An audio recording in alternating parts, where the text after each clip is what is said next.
Ingleside Imaginarium, and I am bringing you another edition of Myths and Stitches.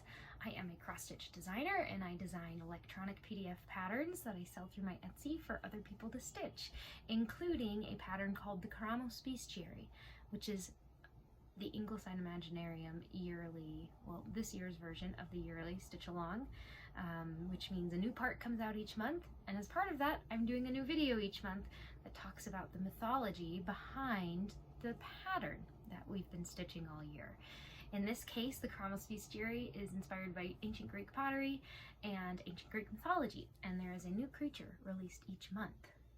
And I'm gonna hop right into it and show you, because I'm so excited this month because we are now officially halfway done with our stitch along.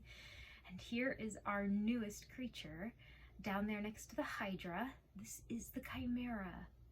And I'm so pleased to show it to you. I'm very pleased with how it came out. As you can see there, it doesn't have 9 heads like the Hydra did, but it does have 3 of them, and I in particular like the lion's head and the mane this month. So she is finished, and she was our 6th creature, and as part of this whole series, I get to tell you about the mythology behind the Chimera this month. And it's really interesting because the Chimera was the name of this creature, of course, but it has become a scientific term that is used in modern day genetics, which is very interesting. I'm going to go into that a little bit in the stitching portion of the segment, which is coming up very soon. But before I left you face to face, I just wanted to say thank you for all the support, and thank you guys for sharing my patterns. I just had an influx of people coming into my group that want to stitch my Scare a Day stitch along, which was the free stitch along I released last October.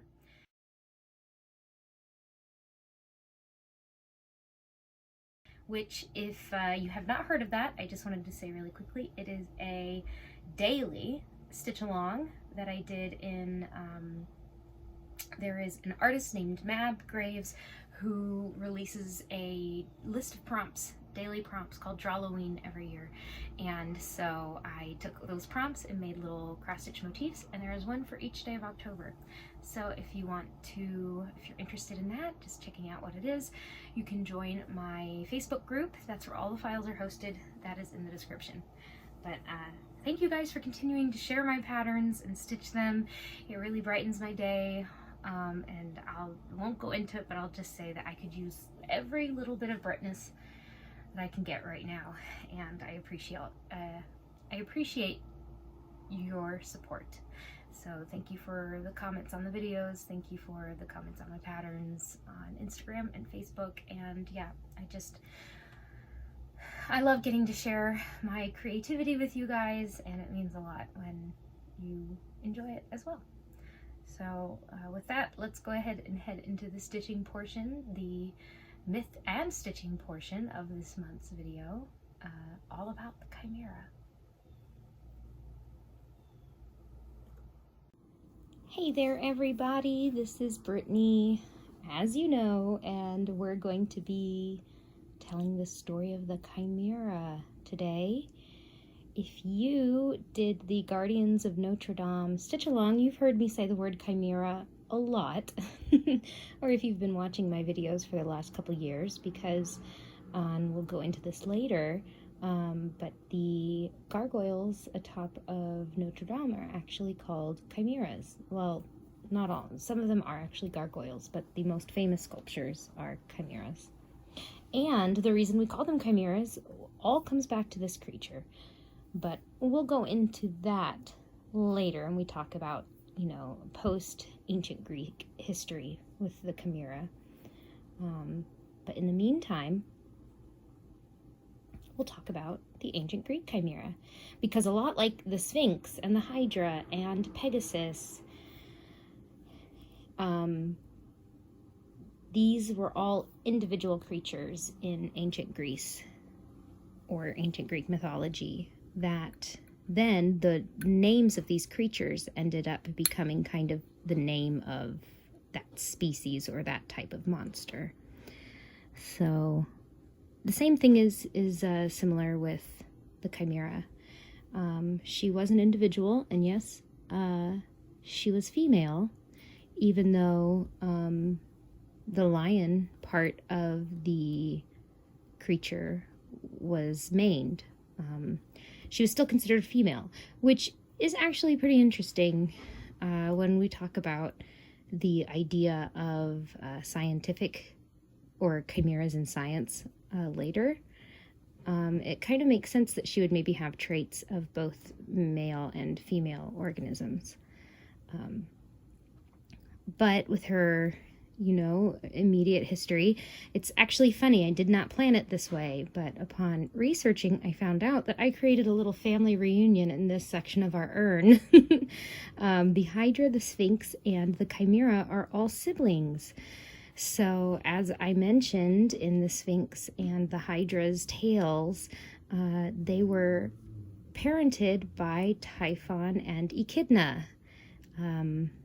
We have those two to thank for a lot of the most interesting and coolest creatures in Greek mythology, or at least I think. And I mentioned last time, if you watched the Myths and Stitches where I talked about the Hydra, I mentioned that there were some siblings coming up, and it's very interesting because you have the Hydra, who is very snake-like, and you have the snake tail on the Chimera, and then you have the lion body on the Sphinx, and you have the lion portions of the Chimera. So it's just very interesting. Like, you can definitely see the family resemblance. But the Chimera was born by Typhon and Echidna, another one of those monsters, and I guess immediately upon birth, it began terrorizing ancient Greece, specifically the region of Lycia, in which there was an active volcano. And this could be one of the origins for the creature, the Chimera. This active volcanic area in this region of Greece, there were just fires burning constantly. And so the ancient Greeks had to figure out, well, why, where does this fire come from? Well, maybe a creature has created it, and there is a creature kind of rampaging around the countryside setting these fires, and we just miss it happening.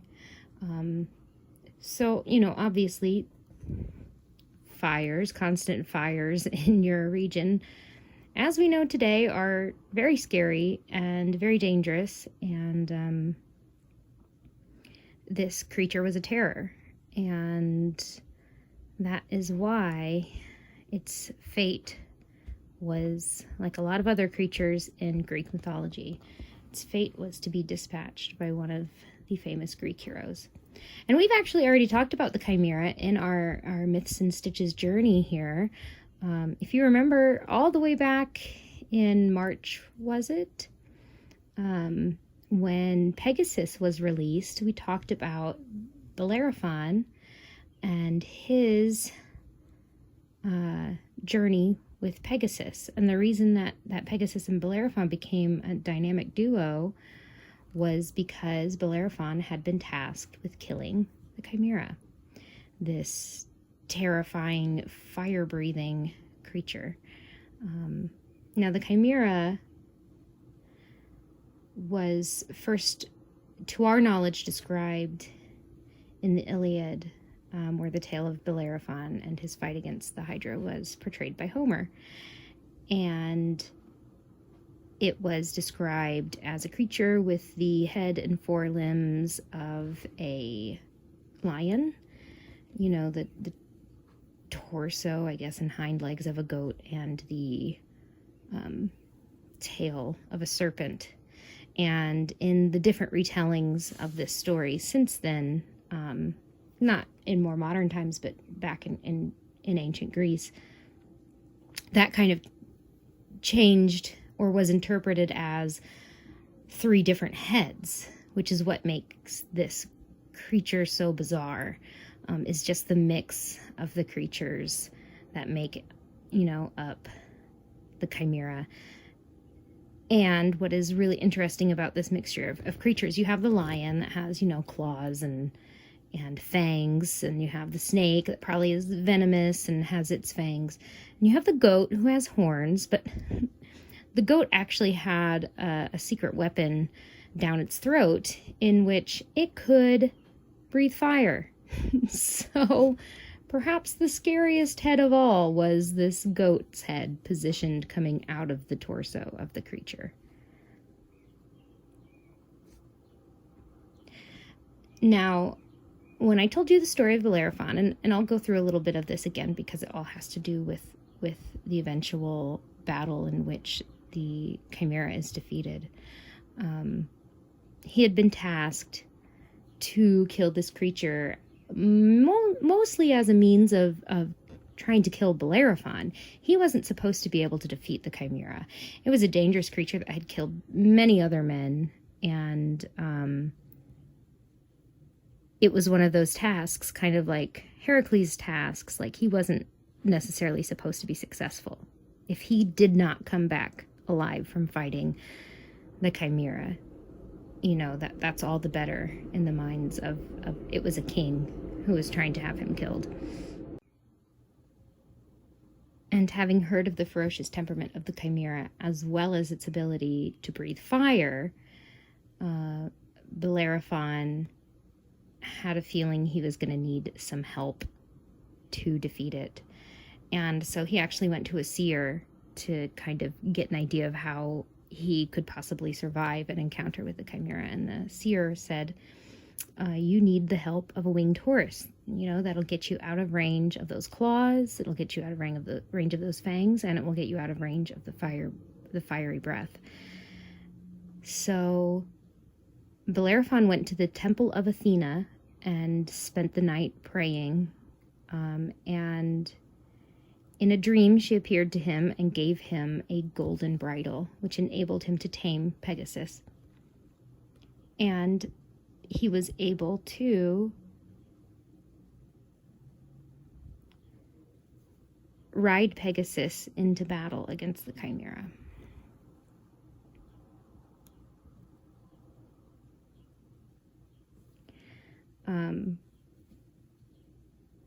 Now, he came armed with a few things. Bellerophon had his bow and arrow, and he also had a spear. Unfortunately, if he were to try and dive close enough to use the spear, you know, he would be in danger of, you know, getting burned alive to a crisp, or he would be entering striking range of all of those terrible natural weapons that the Chimera was armed with. And he attempted to use his bow and arrows, but anytime he tried to shoot an arrow towards the Chimera, it would just blow fire out of the goat's head, and the arrows would be burned to ash immediately. So he was kind of stuck on what he would be able to do. And in a stroke of brilliance, he came up with an idea. Now, I don't know if he was just carrying this around, because a block of lead is very heavy. So I'm not sure if that was just, you know, like part of his normal, like, adventuring gear, or if it was, you know, a piece of lead on the mountainside where they were battling, or what. I'm not entirely sure. But he took that lead and he tied it to the end of his spear. So, having tied and secured the block of lead to the tip of his spear, I like to imagine the two of them, Pegasus and Bellerophon, both kind of feeling giddy with the risk of this idea, diving down towards this ferocious creature. And as they dive down, they see all 6 eyes glaring at them and daring them to come closer, and maybe even the goat's mouth opening wider and wider as it prepares to blow its fiery breath. And with the wind whistling in their ears, and perhaps at the very last second before the flames erupt from the maw of the goat and engulf them, he shoves the spear right down the gullet of the goat. Now, having prepared to blow this extremely hot fire at Bellerophon and Pegasus, it gets stuck by the block of lead in the goat's throat and begins to melt the lead. As the lead melts, it trickles, burning down into the insides of this creature, and I can only imagine the cries of anguish and agony it must have made as it was burned alive from the inside by this molten lead. And I imagine it writhed around a little bit before its body became still, and I imagine Bellerophon and Pegasus landed pretty cautiously and approached the body of the Chimera to ensure that it was dead. And that is how the Chimera was destroyed, by its own fiery breath, by one of the very clever Greek heroes that, have their wits in battle to be able to think up a clever trick like that. So that is the fate of the Chimera, to be destroyed by a hero. And if you watched the Pegasus Myths and Stitches, you'll know that Bellerophon met his own kind of epic end. So perhaps the two of them were a fitting pair to have encountered each other in life. But yes, another creature destroyed by a Greek hero. The Chimera. And yeah, that's the end of her story in Greek mythology. Now, as I mentioned towards the beginning of this episode, like a lot of the other mythical creatures from Greek mythology, the word chimera now has come to mean specifically in fantasy setting, this creature that is a combination of lion, goat, and snake. But more broadly, it has actually become a term that can mean any creature that is a combination of more than one species or more than one creature. So as I mentioned sorry for the wobble there, as I mentioned with my Guardians of Notre Dame Sal, the figures atop of the cathedral, Notre Dame in Paris, are called chimeras because they are these creatures that are made up of parts of many different creatures. Like one of the most famous gargoyles is the kind of monkey, the crowned monkey with wings that has its tongue sticking out. So, for example, you could call the winged monkeys from Wizard of Oz chimeras because they have the body of monkeys and wings of birds. Technically, you could call the Sphinx, in a broader sense, a chimera because, she is part human and part eagle and part lion.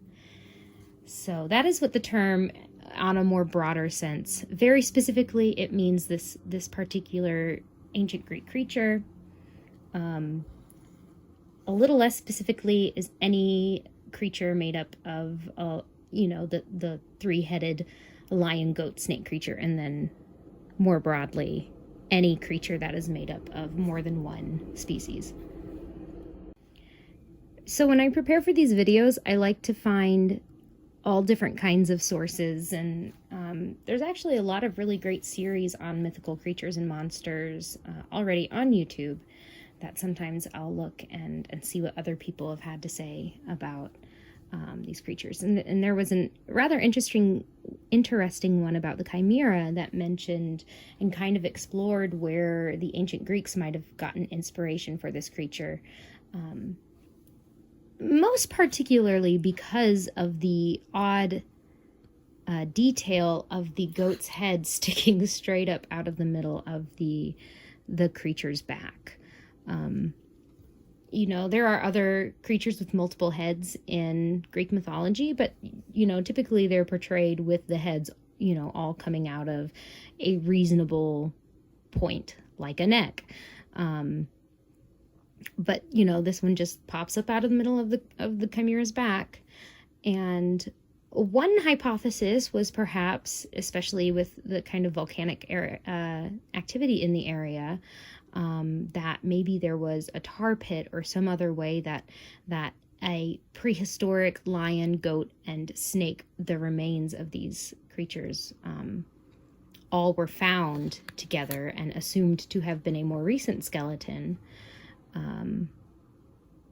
that was of this mythical creature. I mean, gosh, you can never know what will happen on this earth, so I suppose the possibility of that is not zero.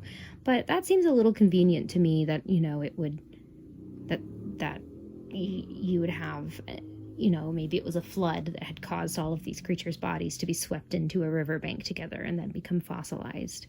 You know, it could happen. But another person had mentioned that perhaps the ancient Greeks had seen portrayals of some other leonine creatures in the mythology and art of concurrent cultures. So like the Sumerians and other cultures that were around at that time. And the Persians, etc. These cultures, a lot of them also had their own heroic tales of you know, their own heroes defeating really fantastic and threatening creatures, including some very monstrous lions.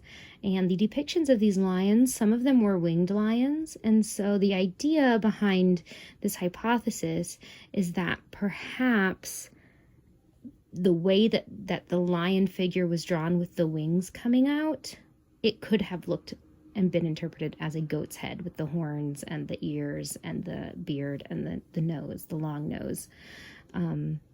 There are also pictures or portrayals of these lions in these battles with one arm outstretched this way while the other arm is outstretched this way. And so you have the lion's arm with its paw and claws spread, giving kind of that same possible interpretation of a goat's head.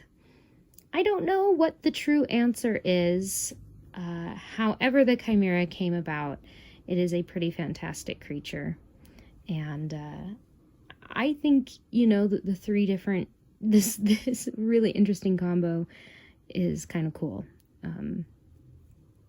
And someone, I can't remember which video I was watching, but one of them had mentioned that perhaps it was a little funny that the most threatening head, the one that breathed fire, was the goat's head.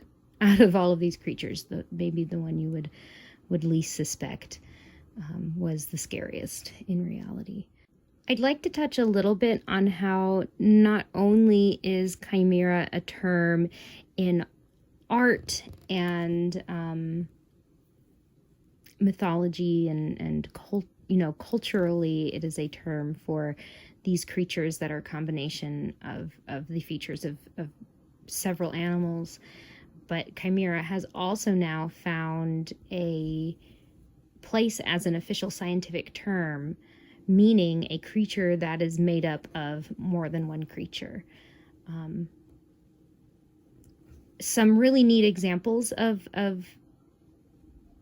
chimera, I forget what the noun of chimera is, not like chimeras, it's not chimericism, but I don't know the exact term. But some really neat examples that you can find out there are, I've seen some cats that are considered chimeras who have kind of a half and half. Like you look at the front of their face, and half of their face is that of a black cat, and half of their face is that of a gray cat. And this happens when there are two embryos in the womb that merge together to create one embryo. So that's very interesting that it happens in nature, that two organisms can be combined together and create one organism. Another really neat example that you can see of these is in creatures in animals that have dimorphism, which is the way that female animals look different than male animals. Specifically, you can find chimeric. That is perhaps the word it's one of the words I was maybe trying to search for earlier. But you can see chimeric cardinals, for example, where half of the bird looks bright red like the male and half of the bird looks, it has the more drab colors of the female. There are also chimeric butterflies and moths out there wherein perhaps the male butterfly has bigger wings, more colorful wings than the female, and these chimeric butterflies have half of the butterfly, the insect, being a male specimen and half of it being a female. So the two different types of wings on each side of a creature. It's just very interesting and cool how you have this scientific phenomena, biological phenomena that gets its name from this ancient Greek story of a creature, consisting of three different types of animals. And as I mentioned earlier, I hadn't quite made the connection until I was telling you guys all of this. It's interesting, the dimorphic aspect of the chimera. You have the lion's mane, but you also have the, I don't know if I can say,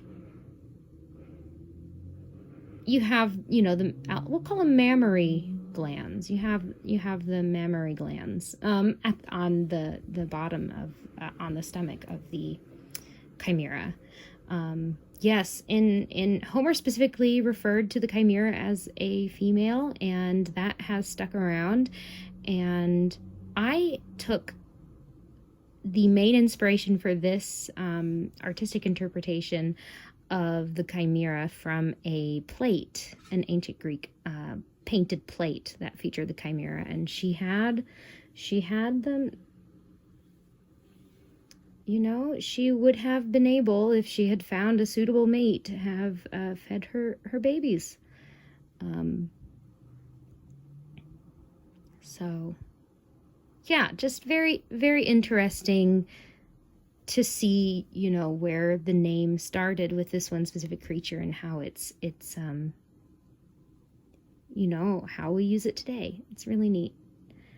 And I think that is about all that I have to tell you all about the chimera. I hope that you enjoyed listening and perhaps you learned something new. I really suggest you look into the real life chimeric animals, because it's really pretty interesting to see, these cats and these birds and insects and other animals with this literal half and half, the different genetics from the two different organisms that combined to create the chimera. So yeah, look that up if you'd like. Otherwise, I hope you enjoy stitching your own chimera. It looks like I successfully got almost one head finished, so there are still 2 to go. But anyway, thank you for listening and watching, and I'll see you next month with another new creature.